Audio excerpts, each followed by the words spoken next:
ang Pilipino matatag at alam niya kung ano ang nangyayari ang dapat gawin. Ito naman ang gusto namin, mapayapa lahat ang mangyayari. Alam mo, hindi kami binibigyan, nakakatawa nga hindi kami binibigyan ng permiso ng mga mayor mag-rally.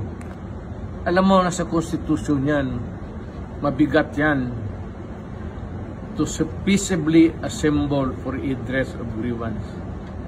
It is a constitutional right of everybody, and you just cannot violate it. Kasi makakaroon ka ng kaso niyan at ang hatol niyan is dismissal from the service. Yung mga mayor, baka hindi niyo alam yan. Mabigat na parusa yan. Sa konstitusyon yan eh.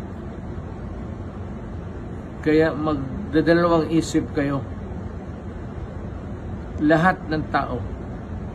Ako, dumaang presidente. Hindi ko ginawa yan sa buhay ko. Nung mayor ako, hindi ko ginawa yan sa buhay ko. Huwag kayo maghanap ng sakit ng ulo.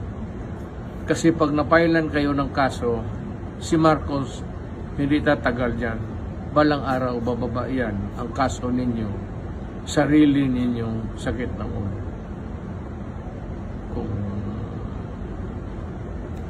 It's up to you. It's up to you. Bahala kayo. Makinig kayo, okay. Pag hindi, okay rin. Pero ang consequence ng ginagawa ninyo, mabigat yan.